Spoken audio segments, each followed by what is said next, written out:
Welcome to my channel. World Scene News. Subscribe to my channel for news updates all around the world. Imagine a $5 billion promise, modern trains, new tracks, and a future of progress for the Philippines. It was a vision that sparked hope across the country, promising to connect distant provinces, boost the economy, and transform daily life for millions. The scale of the project was unprecedented and the anticipation was electric. This was more than an infrastructure project, it was a symbol of a new partnership between Manila and Beijing.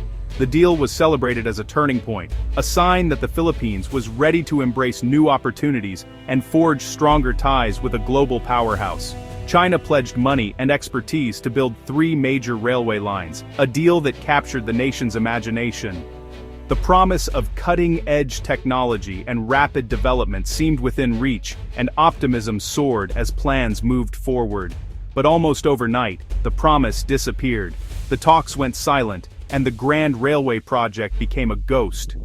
Construction sites were left abandoned, and the excitement faded into uncertainty. In 2023, the Philippine government announced it was walking away, canceling the loan negotiations with China. The news sent shockwaves through the country, leaving many to wonder what had gone wrong. The dream of these railways, at least as planned, was officially over. Hopes for a new era of connectivity and prosperity were put on indefinite hold. This wasn't just a bureaucratic hiccup, it was a loud political statement that echoed far beyond the Philippines. The decision reverberated through the region, raising eyebrows among neighbors and rivals alike. The cancellation signaled a dramatic shift in foreign policy and a cooling relationship with China. It marked a new chapter in the Philippines' approach to international partnerships. The story behind this vanished deal is about more than trains. It's about national pride, contested waters, and the high-stakes game of influence in Southeast Asia. It's a tale of ambition, risk, and the search for security in a rapidly changing world. It raises tough questions. Was the deal too good to be true? Could the country afford the risks that came with such a massive undertaking? What were the hidden costs? Were there strings attached that threatened the nation's independence or future stability? The decision to abandon the project was a calculated pivot toward old allies. It was a move that signaled a return to familiar partnerships and a reassessment of national priorities. This is the story of a nation choosing its path, in a world of powerful friends and rivals, weighing its future on the global stage, and deciding who to trust as it moves forward. China's promise to the Philippines was nothing short of transformative. 3 major railway projects that would revolutionize not just travel, but the very fabric of Philippine commerce and daily life. The PNR Bicol project was set to connect Manila to the Bicol region, slashing travel times from nearly a day to just a few hours, and unlocking new opportunities for regional growth and tourism. The Subic-Clark Railway aimed to link 2 vital economic hubs, creating a powerful logistics corridor from port to airport, and promising to streamline the movement of goods across Luzon. The Mindanao Railway was the most ambitious of all. Envisioned as the first-ever network on the island, it would connect cities, foster trade, and offer a new path toward peace and development in a region long left behind.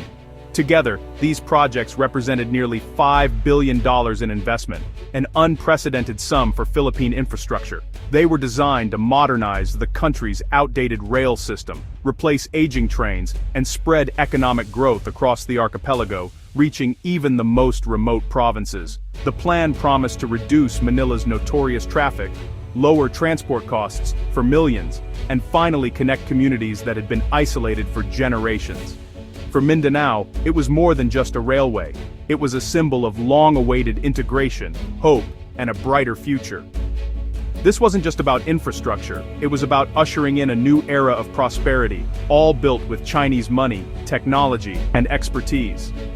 But as the dream faded, so too did the vision of a modern, connected Philippines, leaving unfinished tracks and empty stations as reminders of what could have been. The promise was powerful, but the reality proved far more complicated, tangled in delays, shifting priorities, and unmet expectations. In the end, the country was left to reconsider what kind of future it wanted, and with whom it would choose to build it. To understand the railway deal, you need to know China's Belt and Road Initiative, or BRI. Launched in 2013, the BRI is a global strategy to connect China with the world through massive infrastructure, roads, ports, and railways. China offers funding and expertise to developing countries, gaining new markets and influence in return. The BRI is China's way of rewiring the global economy with itself at the center. But critics warn of debt-trap diplomacy, countries taking on huge loans, risking their assets and sovereignty if they can't repay. Sri Lanka's handover of a major port to China is a cautionary tale. For Southeast Asia, the BRI was tempting big projects, fast funding. The Philippine railways were classic BRI, connecting economic zones and drawing the country closer to China's orbit. But as the Philippines would learn, these deals often come with complicated strings attached. The promise of progress was real, but so were the risks. The BRI's allure was powerful, but not without consequences. The collapse of the $5 billion railway deal wasn't about money, it was about politics. Tensions in the South China Sea, where China's claims clash with Philippine waters, became impossible to ignore. Under President Marcos Jr., the Philippines took a tougher stance, calling out China's aggressive actions at sea. Public anger grew as Chinese vessels harassed Filipino fishermen and blocked resupply missions. Accepting Chinese loans while facing hostility at sea became politically untenable. The government decided the strategic costs outweighed the economic benefits. Canceling the deal sent a clear message: national sovereignty comes first. The dream of Chinese-built trains was sacrificed for a principled stand.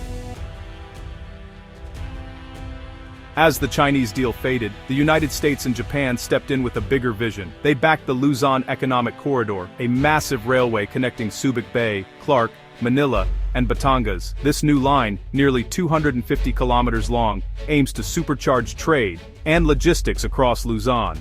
Japan brings a track record of high-quality, transparent infrastructure. The US offers a strategic alternative to China's BRI. Their joint support signals a major geopolitical realignment. The Philippines is turning away from Beijing, strengthening ties with democratic allies.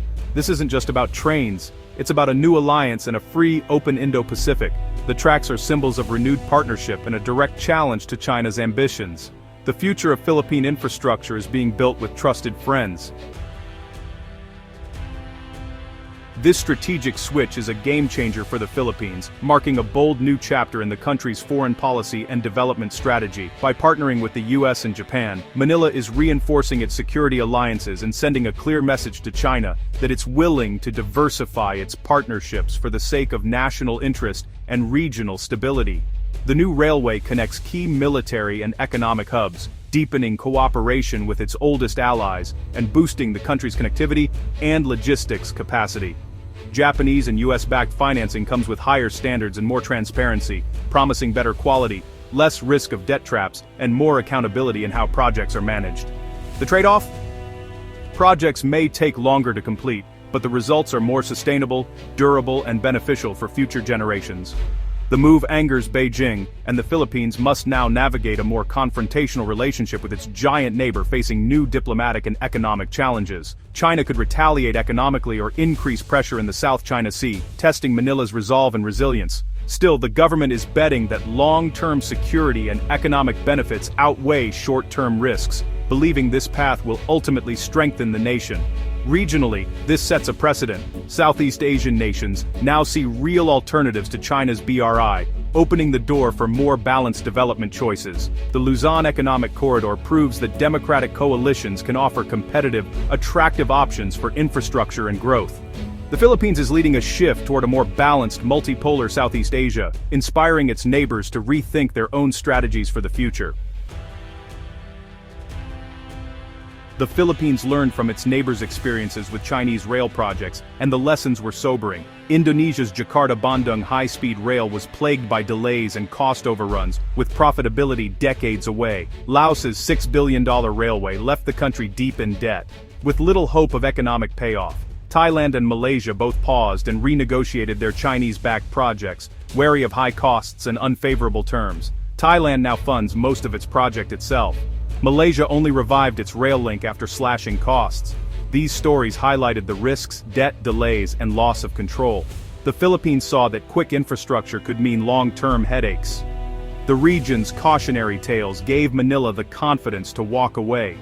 the country chose a different path, seeking better terms and trusted partners. The lessons of its neighbors shaped the Philippines' bold decision. The Philippine Railway saga is part of a bigger regional race, one with huge geopolitical stakes. China's Belt and Road aimed to build a pan-Asia railway network, connecting Kunming to Singapore. Some projects like the China-Laos Railway are complete. Others like Myanmar's have stalled amid instability. Not all countries are embracing China's vision wholesale. Vietnam, for example, takes Chinese loans for some lines but looks to Japan and Europe for others, wary of over-dependence. The landscape is shifting. Countries are picking partners project by project. The US and Japan's entry into the Philippine scene is a game-changer. It proves there's now a real alternative to Chinese financing. Competing visions are emerging. A China-centric network versus a multipolar democratic-backed system. The tracks being laid, or not, are the front lines of this 21st century competition. The Philippines' choice is a sign of a new era in Southeast Asian development. The region's future is being shaped by these high-stakes decisions. The Philippines' decision to cancel the Chinese railway deal and pivot to the US and Japan is a defining moment. It's a choice for sovereignty and long-term security over quick, easy money. The government is betting on partnerships built on transparency, quality, and shared values. The Luzon Economic Corridor could become a model for alternative development, prosperity without risky debt. For China, it's a setback, showing that economic influence has limits when national pride is at stake.